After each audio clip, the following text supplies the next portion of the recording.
Pravisha Eguda. I am studying in first standard B section. ನಾನು ಇವತ್ತು primary colour ಮತ್ತು secondary colour ಬಗ್ಗೆ ಹೇಳ್ಕೊಳಕ್ಕೆ ಬಂದಿದ್ದೀನಿ. ಅದನ್ನು ಒಂದು ಸ್ಮಾಲ್ ಎಕ್ಸ್ಪೆರಿಮೆಂಟ್ ಅಲ್ಲಿ ಹೇಳ್ಕೊಡ್ತೀನಿ. ಬನ್ನಿ ನೋಡೋಣ ಅದಕ್ಕೆ ಏನೇನು ಸಾಮಗ್ರಿ ಬೇಕು ಅಂತ. ಫಸ್ಟ್ಗೆ ನಮ್ಗೆ ಹೇಳು ಟೆಸ್ಟ್ ಟ್ಯೂಬ್ಸ್ ಮತ್ತೆ ಟೆಸ್ಟ್ ಟ್ಯೂಬ್ ಹೋಲ್ಡರ್ ಮತ್ತೆ ಬೀಕರ್ ಮತ್ತೆ ಫನಲ್. ಆ ನಂತರ red colour, blue colour, yellow colour. ಇವಾಗ ಮಾಡುವ ವಿಧಾನ ನೋಡೋಣ.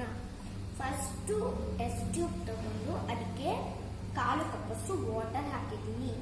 ಅದನ್ನ ಈಗ ಅಲ್ಲಿ ಇಡೋಣ. ಇವಾಗ ಇನ್ನೊಂದು ಟೆಸ್ಟ್ ಟ್ಯೂಬ್ನ ತಗೊಂಡು ಅದಕ್ಕೆ 1/4 ಕಪ್ಪನ್ನು ಹಾಕಿದ್ದೀನಿ. ಇವಾಗ ಅದನ್ನ ಇಲ್ಲಿ ಇಡೋಣ.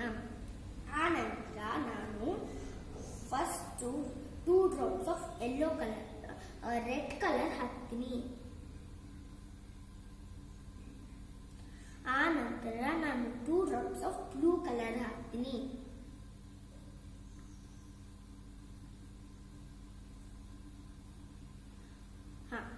ಇವಾಗ ನಾವು ಅದನ್ನ ಸ್ಟಿರ್ ಮಾಡೋಣ.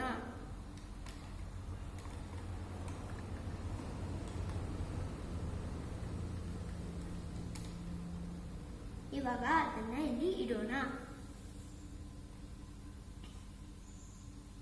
ಇವಾಗ ನೋಡಿ ಫ್ರೆಂಡ್ಸ್, ನಾವು first 2 drops of red colour, 2 drops of blue colour ಹಾಕ್ತೀವಿ. ಇವಾಗ ಯಾವ ಕಲರ್ ಬಂದಿದೆ ನೋಡಿ ಫ್ರೆಂಡ್ಸ್, ಪರ್ಪಲ್ ಕಲರ್ ಬಂದಿದೆ, ಸೆಕೆಂಡರಿ ಕಲರ್.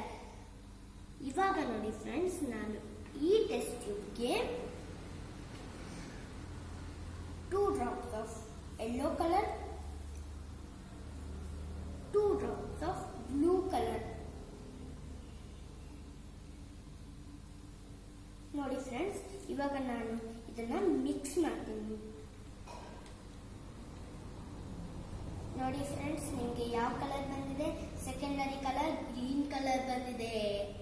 ನೋಡಿ ಫ್ರೆಂಡ್ಸ್, ಇವಾಗ ನಾವು ಒಂದು ಸ್ಮಾಲ್ ಎಕ್ಸ್ಪೆರಿಮೆಂಟ್ ಇಂದ ನಾವು ಸೆಕೆಂಡರಿ ಕಲರ್ನ ನಾವು ಕಲ್ತ್ಕೊಂಡ್ವಿ ಅಲ್ವಾ. ಫಸ್ಟ್ ಪ್ರೈಮರಿ ಕಲರ್ ಮತ್ತೆ ಸೆಕೆಂಡರಿ ಕಲರ್ನ ಕಲ್ತ್ಕೊಂಡ್ವಿ ಅಲ್ವಾ. ಇವಾಗ ನೋಡಿ ಫ್ರೆಂಡ್ಸ್, ನಾವು ಪ್ರೈಮರಿ ಕಲರ್ ಮತ್ತೆ ಸೆಕೆಂಡರಿ ಕಲರ್ನ ಬಗ್ಗೆ ಕಲ್ತ್ಕೊಂಡ್ವಿ ಅಲ್ವಾ. Thank you.